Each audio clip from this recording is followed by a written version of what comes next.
Hello, good evening dear friends. सभी लोग कैसे हैं? उम्मीद है आप सभी लोग अच्छे हैं और आपकी तैयारी एकदम जानदार शानदार तरीके से चल रही होगी। तो सभी प्यारे विद्यार्थी जल्दी से उपस्थित हो जाएं अपने इस बेहतरीन से प्यारे सेशन में।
वॉइस नहीं है, तब से ही नहीं आ रही है, अभी नहीं आई? शुरू में तो आ रही होगी, पानी पीने के दौरान हो सकता है बंद कर लियो। अच्छा, चलिए कोई बात नहीं। बेटे सभी प्यारे बच्चों का वेलकम है। जल्दी से आए ताकि सेशन की हम शुरुआत कर सकें,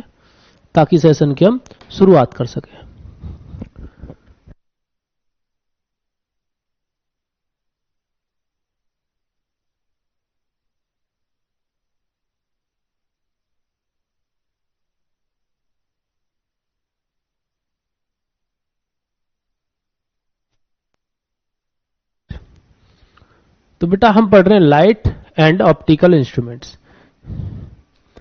प्रकाश या फिर दृश्य या नेत्र संबंधी उपकरण। तो सबसे पहले हम लाइट के बारे में पढ़ लेते हैं कि लाइट क्या है और इसकी प्रकृति क्या है और रिफ्लेक्शन के नियम क्या है बेटा जी। ठीक है, हाँ। तो करा नेचर ऑफ लाइट, प्रकाश की प्रकृति। भाई देखिए ये क्या है? प्रकाश फॉर्म ऑफ एनर्जी, ऊर्जा का ही रूप है। आपने देखा होगा सनलाइट आती है, सूर्य के प्रकाश जो है उससे हमको ऊर्जा मिलती है, ताप मिलती है, गर्मी मिलती है, एनर्जी मिलती है ना। तो करा प्रकाश ऊर्जा का, प्रकाश जो है इसको तोड़ के पढ़ेंगे, है ना। प्रकाश जो है वह ऊर्जा का वह रूप है जो में वस्तुओं को देखने में मदद करता है, यह सीधी रेखा में गमन करता है। तो एक क्वेश्चन आपका यहीं से रेडी हो जाता है कि जो लाइट है ना बेटा, ये travels in a straight line, rectilinear आप कह सकते हैं, रेक्टिलिनियर प्रोपोगेशन आप कह सकते हैं बेटा जी। यानी कि एक क्वेश्चन आपका यहां से तैयार हो जाता है कि प्रकाश हमेशा बेटा सीधी रेखा में गमन करता है। बात किसकी हो रही बेटा जी? लाइट की। ये बात किसके संदर्भ में हो रही है बेटा? लाइट। लाइट बोले तो प्रकाश। तो प्रकाश हमेशा सीधी रेखा में गमन करता है, आप ऐसा बोलेंगे। तो एक क्वेश्चन इसके बेटा नेचर ऑफ लाइट से ही तैयार हो जाता है। आगे बढ़ो। कह रहा डुअल नेचर, कह रहा प्रकाश की दोहरी प्रकृति है, यानी कि दो तरीके के गुण रखता है। एक है बेटा तरंग प्रकृति जिसको वेव नेचर कहते हैं। एक तो प्यारे बच्चे हम पढ़ रहे हैं वेव नेचर, तरंग प्रकृति। दूसरी है पार्टिकल नेचर, बेटा कण प्रकृति, जैसे कि आपने देखा होगा फोटोन वगैरह, है ना। तो कह रहा है कि व्यक्तीकरण और विवर्तन, यानी कि explain phenomena like interference and diffraction, है ना। इंटरफेरेंस और डिफ्रैक्शन को समझने के लिए, यानी कि व्यक्तीकरण और विवर्तन जैसी घटनाओं को समझने के लिए प्रकाश एक विद्युत चुंबकीय तरंग है। कैसी तरंग है बेटा जी? विद्युत चुंबकीय तरंग है प्रकाश। तो एक तो ये हो गया बेटा इसका वेव नेचर, है ना। आपने देखा होगा लाइट वेव्स के बारे में सुना होगा, है ना, कि प्रकाश की किरणें लेफ्ट मुड़ जाएंगी, राइट मुड़ जाएंगी, ऐसे करके। तो एक तो हो गया वेव नेचर। एक है पार्टिकल नेचर, कण। प्रकाश के अंदर छोटे छोटे कण होते हैं जिनको फोटोन कहते हैं। तो कह प्रकाश ऊर्जा के छोटे पैकेटों से बना है, छोटे छोटे कण है, आप ऐसा कह सकते हैं, जिन्हें फोटोन कहते हैं। क्या कहते हैं? फोटोन कहते हैं। इसकी व्याख्या बेटा जो हमारे साइंटिस्ट थे एल्बर्ट आइंस्टीन, उन्होंने की थी। तो explained bye Albert Einstein photo electric effect, इन्होंने इसको फोटो इलेक्ट्रिक इफेक्ट के माध्यम से बताया था, है ना। तो light consist of small packets, कह रहा छोटे छोटे पैकेट होते हैं। पैकेट का मतलब छोटे छोटे कण होते हैं, आप ऐसा कह सकते हैं। छोटे छोटे बेटा कण होते हैं, आप ऐसा कहेंगे। और इन्हीं को हमें, इन्हीं कणों को बेटा जी हम फोटोन कहते हैं। तो ये बात किसने बोली सर? एल्बर्ट आइंस्टीन ने बोली। ठीक है।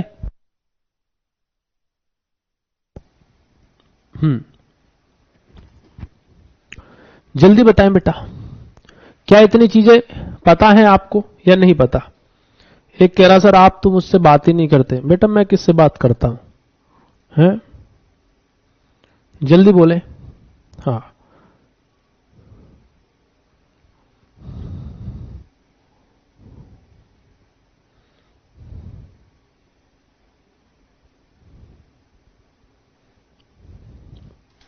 जल्दी बोल दे भाई।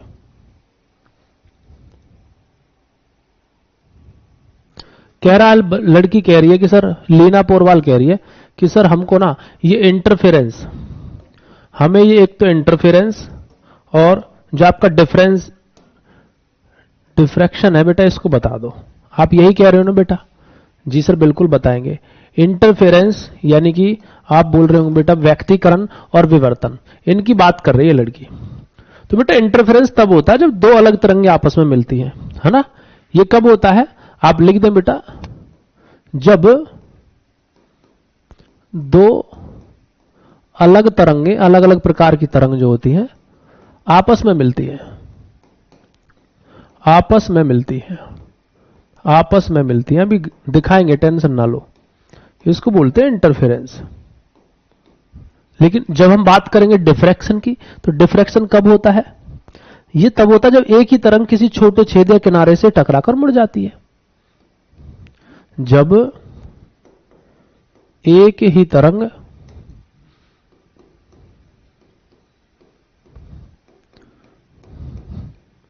किसी छोटे छिद्र या किनारे से टकराकर मुड़ जाती है। ठीक है, अब तो कोई दिक्कत नहीं। आप क्लास से रिलेटेड कितने भी डाउट पूछो, नो टेंशन। तो ये हो गया इंटरफेरेंस और डिफ्रैक्शन। तो विवर्तन भी टकराकर किरणें मुड़ गई, अब वो कहां जाएंगी उसकी अभी हम बात नहीं कर रहे हैं। लेफ्ट मुड़ेगी, राइट मुड़ेगी, कितना मुड़ेगी। तो एक तो हो गया वेव नेचर, एक हो गया पार्टिकल नेचर। कह रहा है इसमें छोटे छोटे कण होते हैं जिसको फोटोन कहते हैं। अब दिखाता हूं ड्यूअल नेचर ऑफ लाइट। ये बेटा जी ड्यूअल नेचर ऑफ लाइट आपको यहां पर दिखाएंगे। देखिए ये रहे प्रकाश है, तो प्रकाश के अंदर बेटा पार्टिकल्स है ना? प्रकाश के अंदर ये छोटे छोटे पार्टिकल हैं। ये बेटा डिस्क्रीट पार्टिकल है, यानी अलग अलग पार्टिकल है। इन्हीं को हम फोटोन कह रहे हैं, है ना? और इन्हीं के अंदर बेटा जी आपकी एनर्जी होती है, जिसको क्वांटा से माप रहे होते हैं। ये एक प्रकार का रेक्टिलिनियर प्रोपोगेशन है। प्रकाश जो है रेक्टिलिनियर प्रोपोगेशन का मतलब है सीधी रेखा में गमन करता है। प्रकाश कैसा करता है सर? सीधी रेखा में गमन। प्यारे बच्चों, प्रकाश कैसा करता है? सीधी रेखा में गमन। इसी को तो हम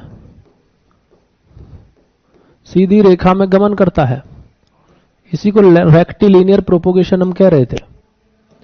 तीसरी बात वो आपसे क्या कह रहा है कि इसका वेव नेचर होता है ना? वेव नेचर होता है जिसमें इंटरफेरेंस और डिफ्रैक्शन दोनों चीजें देखने को मिलती हैं। ओके, और वो चीज मैंने अभी आपको बताई कि व्हाट इज इंटरफेरेंस और व्हाट इज डिफ्रैक्शन। हाँ,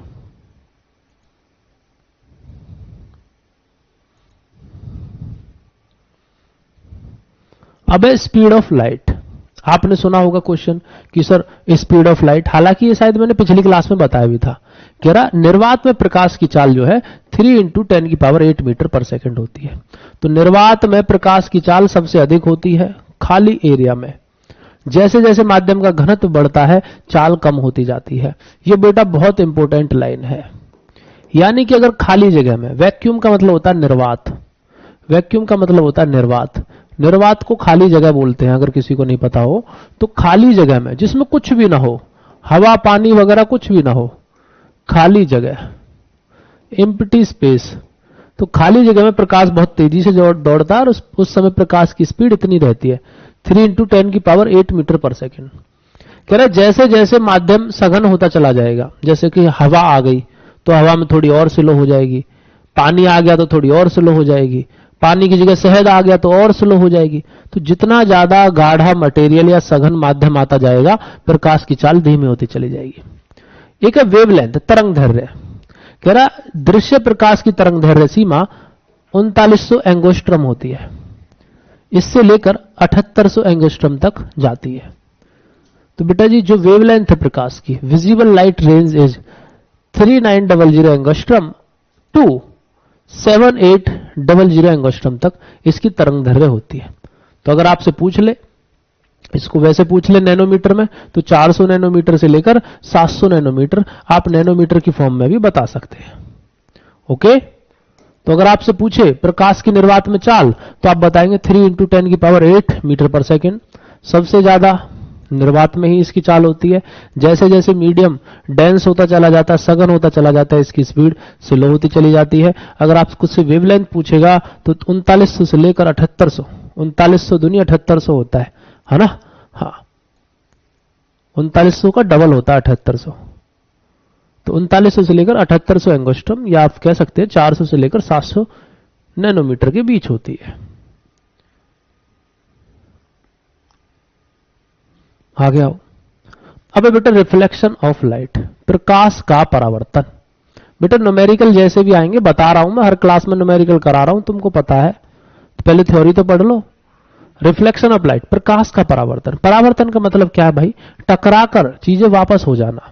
तो जब प्रकाश किसी चमकदार सतह से, जैसे कि दर्पण हो गया आपका, इससे टकराकर उसी माध्यम में वापस लौट आते हैं, इसे परावर्तन कहते हैं। सर उसी माध्यम का मतलब क्या है?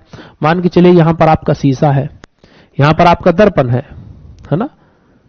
यहां पर आपका दर्पण है, यहां पर हवा है। प्रकाश आपने डाला, बैटरी की लाइट को डाला, तो इसे टकराकर वो वापस आ जाएगा। तो हवा में ही तो चल रहा है ये सब। और हो सकता है यहां गिलास होता और यहां पानी होता, अगर इसके अंदर चला जाता तो माध्यम चेंज हो जाता, हवा से पानी में चला जाता। ये कह रहा टकराकर उसी माध्यम में वापस आ जाता है, यानी कि हवा में ही प्रकाश वापस आ जाएगा, इसके अंदर एंट्री नहीं करेगा। इसके अंदर एंट्री करेगा तो वो सॉलिड में चला जाएगा। तो इसको बोलते हैं प्रकाश का परावर्तन। तो प्रकाश क्या कर रहा है बेटा? टकराकर वापस आ रहा है किसी चमकदार सतह से टकराकर। और परावर्तन के नियम कौन से? Law of reflection. सबसे पहला लॉ बेटा फर्स्ट लॉ। इसमें क्या बताया जा रहा है? कह रहा आपतित किरण, आपतित किरण जो इंसिडेंट रे होती है जो आती है, अभी दिखाऊंगा डायग्राम में। दूसरा है बेटा जी आपकी परावर्तित किरण जो टकरा कर वापस जाती है। कह रहा आपतित किरण कौमा परावर्तित किरण और आपतन बिंदु पर खींचा गया, जहां से किरण टकराकर वापस मुड़ेगी। खींचा गया जो अभिलंब है वो तीनों एक ही समतल में होते हैं। यहां पर देख लो, ये बेटा जी आपकी इंसिडेंट रे है, ये इधर से रे आई, टकराया, टकरा के बेटा वापस गई, तो ये आपकी रिफ्लेक्टेड रे हो गई। अब जो ये पॉइंट जो बना है ये क्या है बेटा जी? जल्दी से बताएं। इसी को तो हम क्या बोल रहे हैं? आपतन बिंदु बोल रहे हैं। इसको हम क्या बोल रहे हैं बेटा? आपतन बिंदु बोल रहे हैं, यानी कि point of incidence. Point of incidence इसको बोल रहे हैं। और यहां पर आपको लिखा भी है भाई, कह रहा एंगल ऑफ इंसिडेंस। ये पॉइंट है तो किस एंगल का इंसिडेंस हुआ है भैया? मान के चलिए ये है और यहां पर 45 डिग्री का एंगल है, तो जिस एंगल से लाइट आई थी उसी एंगल से टकराकर वापस चली जाएगी। तो एंगल ऑफ इंसिडेंस को आई से डिनोट करेंगे और एंगल ऑफ रिफ्लेक्शन को आर से डिनोट करेंगे। ये बात याद रखेंगे है ना? हो सकता है तुम्हें ये लग रहा हो कि सर ये तो गड़बड़ सा है, इसको मैं घुमा के देखूं घूम जाए, तो घूम नहीं रहा यार, घूमना तो चाहिए। चलो घुमाएंगे इसको तुम्हारी खातिर इसको घुमा देंगे हम। मान के चलिए ऐसे होता,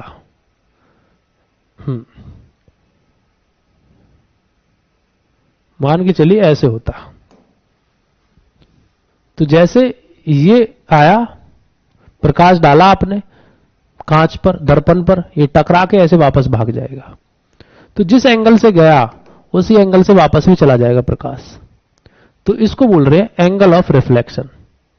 इस पॉइंट को बोल रहे हैं बेटा पॉइंट ऑफ इंसिडेंस, कि कहां पर जाकर बेटा टकरा के रिफ्लेक्ट होना शुरू हुआ है। इनके बीच का जो एंगल है ये angle of incidence I, angle of reflection R, इससे डिनोट कर रहे होंगे। समझ में आई बात, नहीं आई जल्दी बताएं, फिर आगे चलते हैं।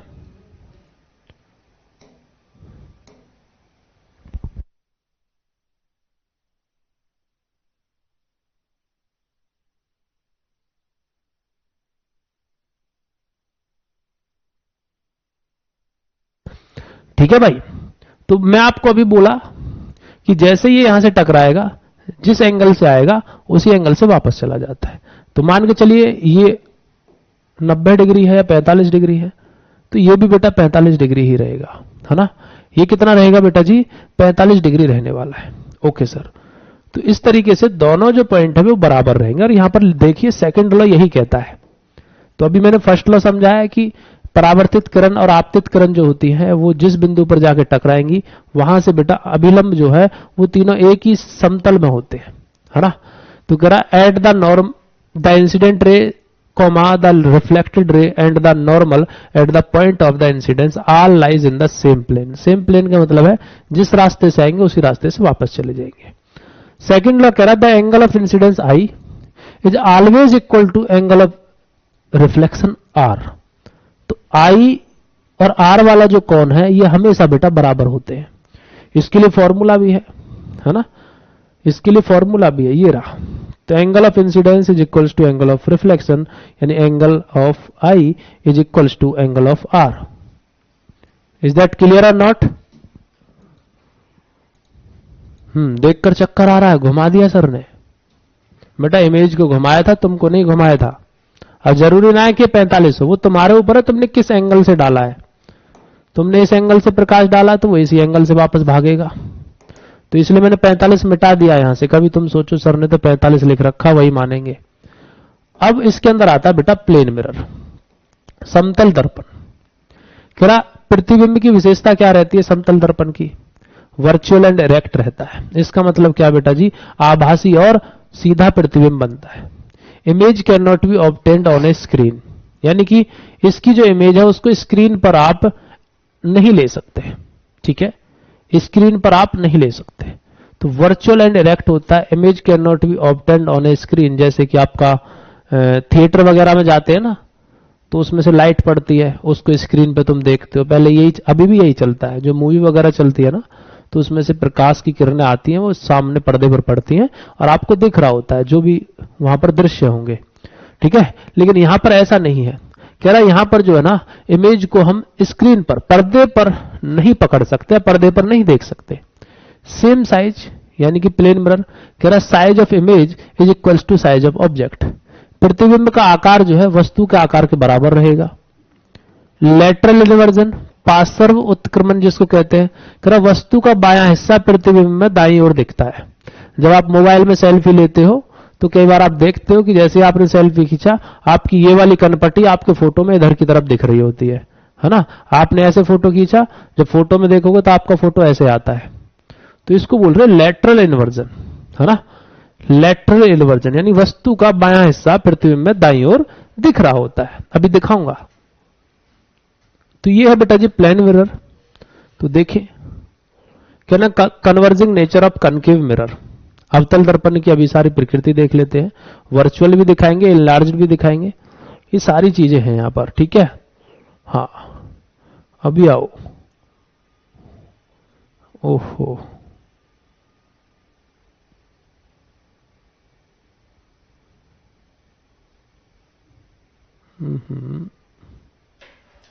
एक सेकंड रुकिएगा।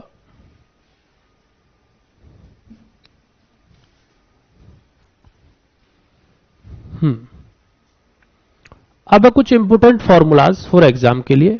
कह रहा नंबर ऑफ इमेजेस। कह रहा यदि दो समतल दर्पणों को इस एंगल पर कौन रखा जाए, इसका मतलब two plane mirror are kept at an angle. कोई भी एंगल हो सकता है, 10 डिग्री, 20 डिग्री, 45 डिग्री। कह रहा यदि दो समतल दर्पणों को इतने थीटा पर रखा जाए, अब ये चाहे कितना भी हो सकता है बेटा, तो क्या होगा। कह रहा है 360 अपॉन में थीटा। अब 360 अपॉन में थीटा का मतलब यहां चाहे 10 मानो, चाहे 50 मानो, चाहे 60 मानो, कितना भी है। कह रहा है even then n is equals to 360 upon में theta -1। If 360 upon theta is odd then n is equals to 360 upon में थीटा। ये बेटा जी नंबर ऑफ इमेजेस रहने वाली है, ये फॉर्मूला है। जब न्यूमेरिकल करवाऊंगा तो सारी चीज समझाऊंगा अभी। अब मिनिमम हाइट, जो एंगल आपका बनेगा उसकी हाइट कितनी रहने वाली है, यानी कि जो आपका प्रतिबिंब बनेगा उसकी हाइट कितनी रहेगी। कह रहा अपना पूरा प्रतिबिंब देखने के लिए दर्पण की ऊंचाई व्यक्ति की ऊंचाई की कम से कम आधी होनी चाहिए। अगर आप चाहते हो कि अपनी मेरी पूरी इमेज दिखे मिरर में, तो if you to see a full image, अगर तुम पूरी इमेज देखनी चाहते हो अपनी शीशे में, सामने वाले शीशे में, the mirror must be at least half the height of the person, यानी कम से कम मिरर जो है इतनी ऊंचाई पर तो हो उस पर्सन की आधी ऊंचाई के बराबर। समझ रहे हो? वरना आप नहीं देख पाओगे पूरी इमेज। मिरर को ऊपर करोगे तो आप पूरे देखो, मतलब ऊपर ऊपर वाला पार्ट दिखेगा, नीचे रखोगे तो सिर्फ टांगे टांगे दिखेंगी, बीच में रख दोगे तो आप पूरे दिख जाते हो कि हाँ अब बढ़िया है। ऐसे करके आप खुद को निहार रहे होते हो मिरर में। तो कह रहा अपना पूरा प्रतिबिंब देखने के लिए दर्पण की ऊंचाई जो है व्यक्ति की ऊंचाई की कम से कम आधी होनी चाहिए। अगर आप यहां खड़े हो और आप चाहते हो कि मेरी पूरी इमेज दिखे, तो आपको दर्पण को कह रहा व्यक्ति की ऊंचाई की कम से कम आधी इमेज होनी चाहिए। दर्पण जो है आधा ऊंचाई के बराबर होना चाहिए, तब आपकी पूरी इमेज दिखेगी। अगर आप छोटे से इमेज पे देख रहे हो और उसको उस हाइट पर नहीं रख रहे हो, इस ऊंचाई का मतलब समझ रहे हो, कम से कम आपको दर्पण को यहां रखना पड़ेगा, तब आपको अपनी पूरी इमेज इसमें दिखेगी। अगर आपने दर्पण को यहां रखा तो आपको पूरी इमेज नहीं दिखेगी, अगर आपने दर्पण को यहां रखा तो आपको पूरी इमेज नहीं दिखेगी। तो दर्पण को आधी ऊंचाई के बराबर आपको रखना पड़ेगा, तब आप खुद को पूरा देख पाओगे उस दर्पण में। ओके जी, नेक्स्ट पर चलिए। रिलेटिव स्पीड कह रहा है यदि वस्तु दर्पण की ओर v की चाल से आती है तो प्रतिबिंब 2v चाल से आता हुआ दिखेगा, यानी 2 गुनी चाल से आता हुआ दिखेगा। आपने देखा है जब आप ऐसे चल के आते हो तो आप तो धीरे धीरे आ रहे हो, लेकिन आपकी परछाई वगैरह जो होती है वो बहुत तेजी से आगे बढ़ती है ना। तो सेम वही चीज है, जब आप यहां मिरर आपके सामने है, आप यहां खड़े हो, अगर आप v की चाल से अगर इसकी तरफ जाते हो तो जो आपका इमेज इधर बन रहा था, जो आपको दिख रहा था, वो 2v की चाल से आपकी तरफ आता हुआ दिखेगा।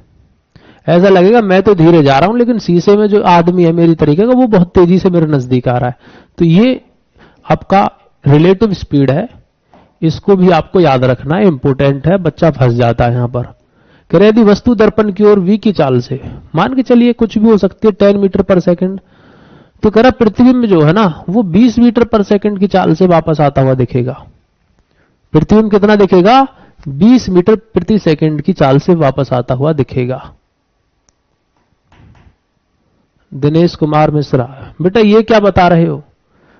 बेटा ये कुछ रूल्स हैं, इंपोर्टेंट फॉर्मूलाज हैं जो एग्जाम में अक्सर पूछे जाते हैं और आपको याद रखने पड़ेंगे, ठीक है। हाँ, अब स्पेरिकल मिरर, स्पेरिकल मिरर मतलब आपके गोलीय दर्पण, ठीक है। 2 प्रकार के होते हैं। ज्यादातर क्वेश्चन देखो, आप ज्यादा पढ़ते हो, बस आप क्या पढ़ते हो, आप पढ़ते हो सिर्फ ये, आप सिर्फ ये पढ़ते हो प्लेन मिरर। आपने अब तक यही पढ़ा होगा कि भैया प्रतिबिंब कैसा बनेगा, आभासी बनेगा, सीधा बनेगा, साइज कैसा रहेगा इमेज का, प्रतिबिंब का आकार वस्तु का आकार का रहेगा, लेटरल इन्वर्जन हो सकता है, बायां हिस्सा जो है दाईं ओर दिखेगा। आप यही चीज पढ़ते हैं, मैंने आपको बता दिया। लेकिन यहां पर मैंने आपको कुछ और भी फॉर्मूला बताए हैं जो आपको याद रखने पड़ेंगे, ठीक है। ये थोड़ी एक्स्ट्रा चीजें हैं, एडवांस चीजें हैं जो मैंने आपको बता दी हैं। फिर आप कहते हो सर बहुत धीरे धीरे, मतलब बहुत जल्दी में करा दिया। अब कनकेव मिरर और एक होता है आपका कन्वेक्स मिरर, है ना। तो पहले कनकेव मिरर पढ़ लेते हैं, फिर बेटा कन्वेक्स मिरर पढ़ेंगे। ये गोलीय दर्पण होते हैं, यानी कि थोड़े से कर्व रहेगी इनकी बॉडी, या तो अंदर की तरफ या बाहर की तरफ। तो अवतल दर्पण जिसको बेटा अभिसारी कहते हैं, कन्वर्जिंग कहते हैं। कन्वर्ज का मतलब है इकट्ठा करना। इसमें जो इमेजेस रहेंगी यानी कि टकराकर इकट्ठी हो रही होंगी, बेटा ध्यान रखेंगे। तो कह रहे यह प्रकाश की किरणों को एक बिंदु पर इकट्ठा कर देता है। किस पर इकट्ठा कर देगा बेटा जी? एक बिंदु पर इकट्ठा करता है। कन्वर्ज का मतलब ही क्या है बेटा? इकट्ठा हो जाना। कन्वर्जिंग, कन्वर्जिंग यानी कि बेटा एक जगह इकट्ठा हो जाना। इसका मतलब ही ये है, एक जगह इकट्ठा हो जाना। इकट्ठा हो जाना। ठीक है, तो इमेज फॉर्मेशन बेटा, इसमें इमेज कैसी बनती है? कह रहा प्रतिबिंब निर्माण। यह वास्तविक, यानी कि जैसे यहां पर बताया था, वहां पर क्या था बेटा जी, आभासी और सीधा प्रतिबिंब बनता था। यहां पर बेटा रियल यानी कि वास्तविक बनेगा, और आभासी वर्चुअल दोनों की तरह के प्रतिबिंब बना सकता है। यानी कि रियल प्रतिबिंब भी बनाएगा और आभासी दोनों प्रकार के प्रतिबिंब बना सकता है, जिसको बोलते हैं कनकेव मिरर। जब वस्तु बहुत पास होगी तो प्रतिबिंब आभासी बनेगा, सीधा बनेगा और बड़ा बनता है, और यही गुण इसको खास बना देता है बेटा जी। इसका मतलब क्या है, अगर इस दर्पण के वस्तु बहुत अधिक नजदीक है, बहुत अधिक पास है, P और F के बीच में है ना, तो प्रतिबिंब आभासी, सीधा और बड़ा बनता है। मैं दिखाता हूं आपको, है ना। तो कन्वर्जिंग मल्टीपल पैरेलल रेज है, आभासी वाला ये रहा, इसी की हम बात कर रहे हैं, इस पॉइंट की। तो कैसा बनता बेटा, प्रतिबिंब आभासी बनता है। तो इस इमेज को देखेंगे पहले। कह रहा वस्तु जब बहुत पास है तो प्रतिबिंब कहां बनता है, सीधा सीधा बोल रहा है बेटा जी, P और F के बीच में बनता है। तो प्रतिबिंब कहां बन रहा है बेटा जी, वस्तु बहुत पास है तो P और F के बीच में प्रतिबिंब बन रहा होगा। वर्चुअल रहेगा, आभासी प्रतिबिंब है, सीधा है और दर्पण के पीछे है। ठीक है, आगे आए। ये हो गया कनकेव मिरर, और कनकेव मिरर के अंदर इसमें एक और पॉइंट होगा, या आपसे जो ज्यादातर क्वेश्चन पूछे जाते हैं वो पूछे जाते हैं यहां पर। कह रहा है कि भाई इनका प्रयोग कहां किया जाता है। सेविंग मिरर जो होते हैं, मार्कअप मिरर जिसको कह सकते हैं, चेहरे को बड़ा दिखाते हैं, है ना। आप मिरर छोटा सा, चेहरे को बड़ा दिखाएगा, ताकि आसानी से क्या है आप सेव कर सके। ENT डॉक्टर्स, है ना, आपके ईयर, नोज और थ्रोट, है ना। ईयर ऐसे डॉक्टर जो कान के स्पेशलिस्ट हो, नाक के स्पेशलिस्ट हो, या फिर बेटा जी आपके गले को ठीक कर रहे होते हैं। ENT डॉक्टर्स जो होते हैं ये क्या करते हैं, ये भी आपके दांत, नाक, मुंह आदि चीजों को देखने के लिए जो मिरर का इस्तेमाल करते हैं, वो भी बेटा जी यही होता है ना। कहेंगे आकर, और फिर इस मिरर के माध्यम से क्या करता है, आपका जो दांत है वो थोड़ा बड़ा होकर दिखेगा, तो वो देख पाते हैं अपना कोई भी काम अगर वो करेंगे किसी भी स्कैल्पल वगैरह से, तो हर चीज उन्हें बड़ी दिख रही होती है। इसलिए बेटा जी यहां पर हम कनकेव मिरर का इस्तेमाल करते हैं। अब है हेडलाइट्स एंड सर्च लाइट्स। कह रहा भैया जो हेडलाइट होती है, सर्च लाइट होती है, किसी को तुम ढूंढते हो, आप छोटी सी जगह से चला रहे हो, ऐसे करके फैल के प्रकाश जा रहा होता है, तो गाड़ियों के हेडलाइट और सर्च लाइट में इस्तेमाल किया जाता है। सोलर फर्नेसेस, जो सौर ऊर्जा की जो भट्टियां होती है ना, उनमें इस्तेमाल किया जाता है। टू फोकस सनलाइट, सौर भट्टियों में प्रकाश केंद्रित करने के लिए इस्तेमाल किया जाता है। अब एक कन्वेक्स मिरर,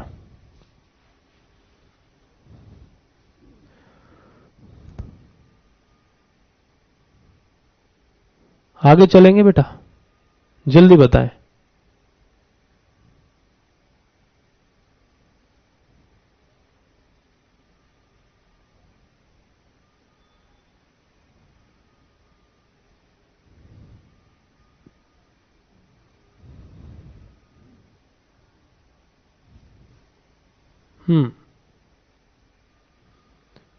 कह रहा है कि बेटा ये प्रकाश की किरणों को फैला देता है। इमेज फॉर्मेशन, कह रहा है ये हमेशा आभासी, सीधा और वस्तु से छोटा प्रतिबिंब बनाता है, चाहे वस्तु कहीं भी हो, चाहे वस्तु कहीं भी हो। इसका उपयोग क्या है, कह रहा रियर व्यू मिरर इन व्हीकल्स, कह रहा वाहनों के पीछे का दृश्य देखने के लिए, क्योंकि बहुत बड़े क्षेत्र को छोटे दर्पण में दिखाता है। जो वाहनों का जो मिरर होता है वो बहुत छोटी सी जगह पर क्या कर रहे हैं, हम पीछे की सारी चीजों को देख रहे होते हैं। स्ट्रीट लाइट है, कह रहा सड़क की लाइटों में प्रकाश फैलाने के लिए। Security mirrors use in slopes और ATMs वगैरह में इसका इस्तेमाल किया जाता है, सिक्योरिटी मिरर्स में। ठीक है, हाँ। तो कुछ important definitions and formulas. Centre of curvature, वक्रता केंद्र क्या है, वक्रता केंद्र, सेंटर ऑफ कर्वेचर, करा उस गोले का केंद्र जिसका दर्पण एक हिस्सा है। ठीक है, the centre of the sphere of which the mirror is a part, उस गोले का केंद्र जिसका दर्पण एक हिस्सा है। प्रिंसिपल फोकस, मुख्य फोकस, वह बिंदु जहां समांतर किरणें परावर्तन के बाद मिलती हैं, है ना। ऐसे करके समांतर किरणें परावर्तन के बाद बेटा एक जगह पर मिलेंगी, उसको हम क्या बोलते हैं, मुख्य फोकस F बोल रहे होते हैं। और ये हो सकता है कि बेटा टकरा कर वापस आके एक जगह मिल रही हो सारी किरणें, सारी किरणें बेटा जी टकरा कर वापस आकर एक जगह मिल रही हो इस तरीके से, ऐसा भी हो सकता है। तो ये ऐसे करके एफ रहता है बेटा जी, इसको बोलते हैं फोकस। तो फोकस बिंदु जहां पर परावर्तन के बाद किरणें टकराकर वापस मिल रही हैं। और relation between F and R बेटा जल्दी से बताएं। कह रहा फोकस दूरी वक्रता त्रिज्या की आधी होती है। आर का मतलब होता है बेटा रेडियस, है ना। तो फोकस दूरी जो होती है बेटा वक्रता त्रिज्या की आधी होती है। तो F is equals to R upon में 2, आप इस तरीके से बोलेंगे। अब यहां पर आ जाओ, कनकेव मिरर हम पढ़ रहे थे, ठीक है। हाँ,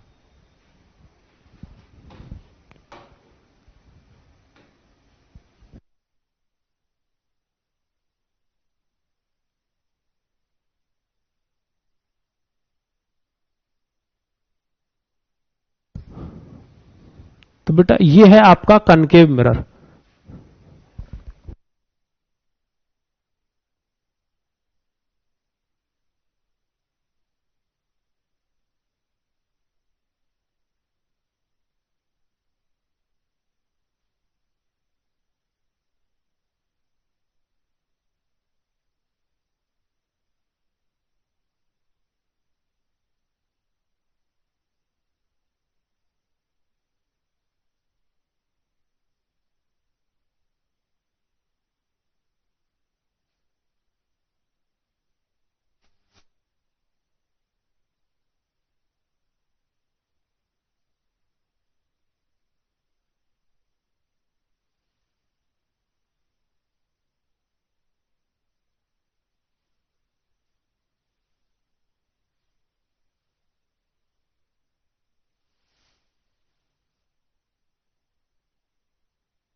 वॉइस बंद कर रखी बेटा अभी।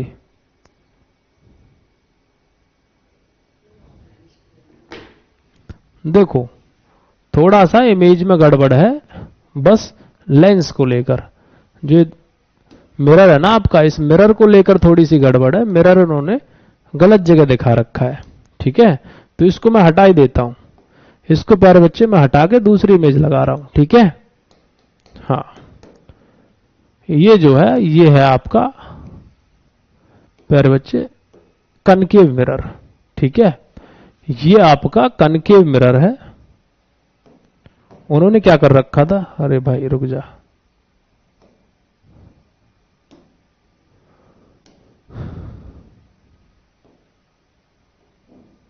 मान नहीं रहा है, चलो कोई नहीं। देखो उस इमेज में क्या हो रखा था कि मिरर को यहां दिखा रखा है मान लो, और इनको डायरेक्ट यहां ला रखा है। ये डायरेक्ट नहीं, ये टकरा कर वापस आती है, ठीक है। इस वजह से तुम्हें कंफ्यूजन हो रहा था। तो ये है आपका कनकेव मिरर, ठीक है। इसमें सारी जो पैरेलल रेज होती हैं टकराकर वापस एक बिंदु पर आकर मिल रही होती हैं। और ये बेटा जी ये क्या हो जाएगा, F से लेकर मिरर तक के पॉइंट की दूरी आपकी फोकल लेंथ कहलाती है। तो प्रकाश की किरणें एक बिंदु पर जाकर इकट्ठा होती हैं जो कनकेव मिरर कहलाता है। और इसका जो प्रतिबिंब होगा वो वास्तविक होगा यानी कि रियल होगा, आभासी होगा, वर्चुअल, दोनों प्रकार का प्रतिबिंब बना सकता है। जब वस्तु बहुत पास होगी तो प्रतिबिंब आभासी बनेगा, दूर होगी तो प्रतिबिंब वर्चुअल बनेगा। ये बात याद रखेंगे, ठीक है। कहां कहां इस्तेमाल किया जाता है ये सब लिखा हुआ है। जब कन्वेक्स मिरर की बात कर रहे थे तो ये प्रकाश की किरणों को फैला देता है, ठीक है। यह हमेशा आभासी, सीधा और वस्तु से छोटा प्रतिबिंब बनाता है, चाहे वस्तु कहीं भी हो, ठीक है। तो जैसे ही टकराएंगी, टकराकर किरणें बेटा डाइवर्ज कर देता है, किरणों को फैला देता है, ठीक है। हाँ, ये क्या करता है बेटा जी, किरणों को फैला देता है। तो डाइवर्जिंग रेज और वर्चुअल फोकस यानी कि अपसारी किरणें और आभासी फोकस यहां पर देखने को मिलता है। यह आपतित किरण है, आने वाली समांतर किरण है, जैसे ही टकराएंगी तो डाइवर्ज हो जाती हैं, फैल जाती हैं। ये बेटा होना ऐसा चाहिए था, आके ऐसे मिलनी चाहिए थी, लेकिन मिली क्या, नहीं। ये क्या कर रही है बेटा, डाइवर्स हो रही है, फैल रही हैं। क्या हो रही है बेटा जी, ऐसे फैल रही हैं, फैल रही हैं बाहर की तरफ। ये सीधे निकल जाएगी, ये ऐसे करके बेटा ये फैल रही होंगी। इनको बोलेंगे हम अपसारी, ठीक है। अपसारी किरणें बोल देंगे, डाइवर्स हो गई हैं, फैल गई हैं। कन्वर्ज का मतलब इकट्ठा होना है। तो यहां पर सारी एक जगह आकर इकट्ठा, वॉइस आ तो रही है यार, वॉइस वॉइस वॉइस वॉइस चिल्ला रहे हैं।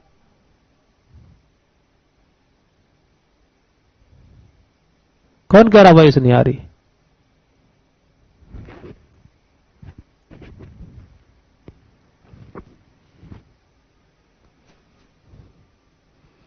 एक बार जल्दी से बताएं, वॉइस आ रही नहीं आ रही? भाई हमारी तरफ से कोई दिक्कत नहीं है, वॉइस आ रही है। या तो तुम पुराना मैसेज लिख रहे हो, या तो तुम पुराना मैसेज लिख रहे हो। हेलो, हाँ तो आ रही है वॉइस, क्यों चिल्ला रहे हो फिर बाकी लोग वॉइस नहीं आ रही, वॉइस नहीं आ रही? देख सोनी फिर लिख रही है वॉइस नहीं आ रही। ब्लॉक भी कर देता हूं मैं कुछ बच्चों को, ये पता तुम्हें?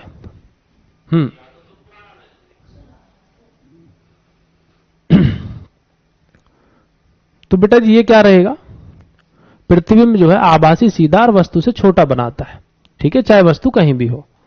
आगे चले। अब इनका उपयोग कहां हो रहा है, कह रहा वाहनों में पीछे के व्यू को दिखाने के लिए होता है।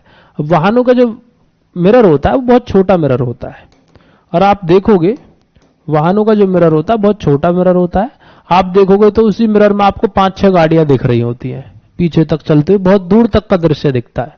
यानी पीछे का बहुत बड़ा एरिया का व्यू आपको छोटे से मिरर में दिख रहा होता है। तो इसीलिए ये आपको बोल रहा है कि बेटा जो प्रतिबिंब है यहां पर वो कैसा बनता है, वस्तु से छोटा प्रतिबिंब बनाता है। प्रयोग कहां किया जा रहा है, वाहनों में, पीछे के दृश्य को देखने के लिए। कह रहा है स्ट्रीट लाइट में, to spread light over a large area. मैंने बताया कि ये क्या करता है, किरणों को फैलाता है। तो जो गलियों में जो लाइट लगी रहती हैं, है ना, वो लाइट क्या है, बहुत दूर तक उजाला देती हैं, फैलाकर उजाला देती हैं, ताकि बड़े एरिया को कवर कर सकें, ताकि बहुत सारा एरिया हम देख पाए। कह रहा सिक्योरिटी मिरर्स में, यूज्ड इन शॉप्स और एटीएम्स में जो मिरर होते हैं उनमें भी इसका इस्तेमाल किया जाता है ना। आपने देखा हो तो सिक्योरिटी मिरर्स जानते हो नहीं जानते, कि उनमें देखोगे एक छोटे से एरिया में बहुत सारी चीजें आपको दिख रही होती हैं। इनको सिक्योरिटी मिरर कहते हैं। एटीएम वगैरह में भी ऐसे मिरर लगे रहते हैं, ठीक है। हाँ, अब किसी को इनमें दिक्कत है कि सर ये समझ नहीं आया वो समझ नहीं आया, तो मुझे बताओ, है ना। दोनों में अगर किसी को कंफ्यूजन हो रही है तो दोनों को भी बता देता हूं। अगर किसी को दोनों में दिक्कत हो रही है तो एक इमेज और लगा देता हूं, दोनों में अंतर आपको समझ में आ जाएगा, है ना। एक और चीज यहां से पूछ ली जाती है कि इनकी सरफेस, कनकेव मिरर जो होता है वो अंदर की तरफ मुड़ा रहता है, कन्वेक्स मिरर जो होता है वो थोड़ा बाहर की तरफ मुड़ा रहता है, ठीक है। हाँ। तो इसमें तो इमेज टकरा कर वापस आती है, इसमें क्या हो जाती है बेटा जी, सर फैल जाती हैं। इसमें जो किरणें हैं वो फैल जाती हैं। ओके, आगे चलें।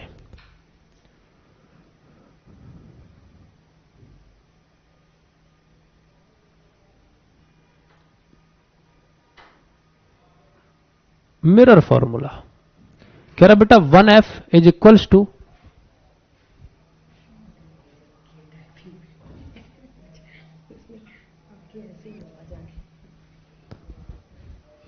मिरर फॉर्मूला दर्पण सूत्र बेटा 1/f is equals to 1/v plus में 1/u।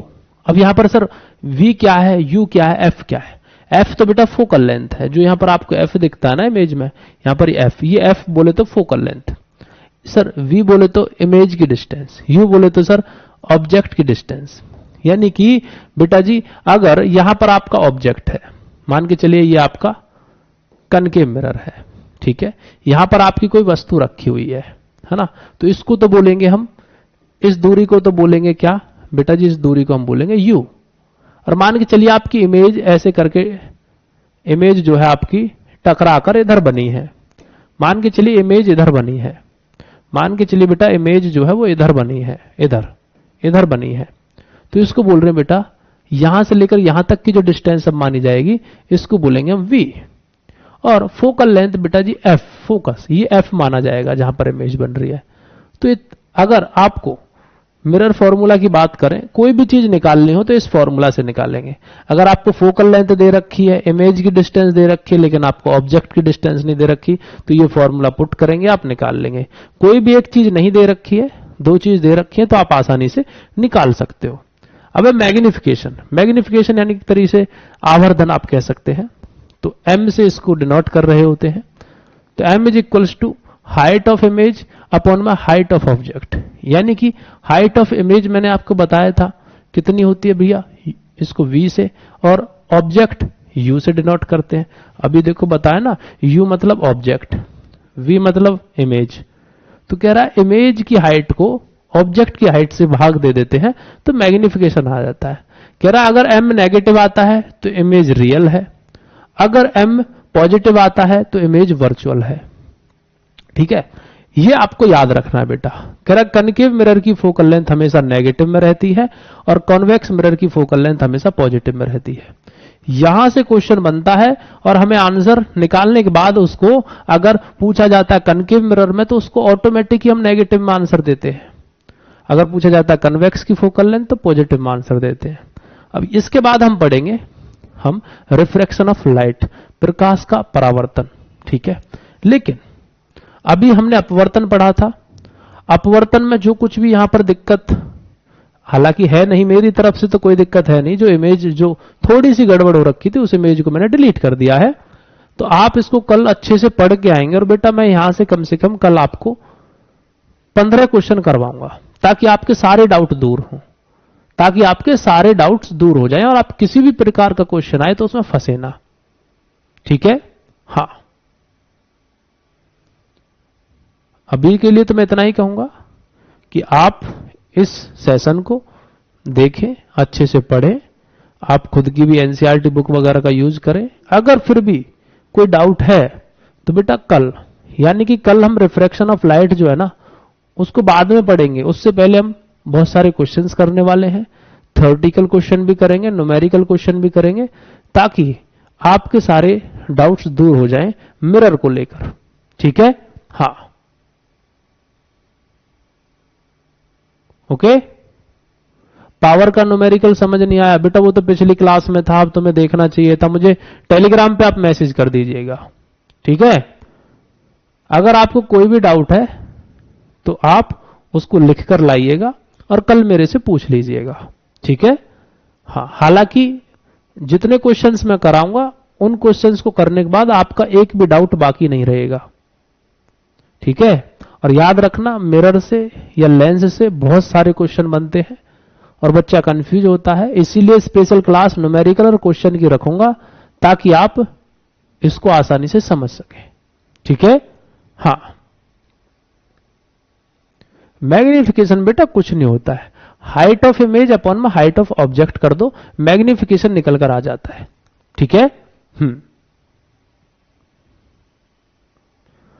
हाँ, प्रैक्टिस करवा दूं, कल प्रैक्टिस रहेगी, इसी टॉपिक का कल हम प्रैक्टिस कर रहे होंगे। ठीक है, मैं कहीं भागा नहीं जा रहा, बहुत तसल्ली से हम कर रहे हैं, टेंशन लेने की जरूरत नहीं है। ठीक है। Love you, take care, bye bye. अगला टॉपिक इसीलिए शुरू नहीं कर रहा हूं क्योंकि फिर आप फिर कंफ्यूज हो जाओगे। बेटा साइंस से जितना दूर भागोगे साइंस उतना ही सताएगी।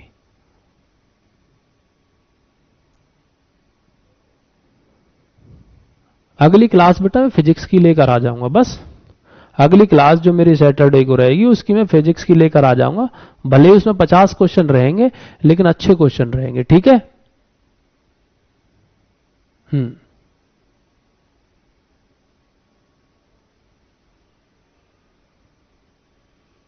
Thank you, bye bye, love you, take care.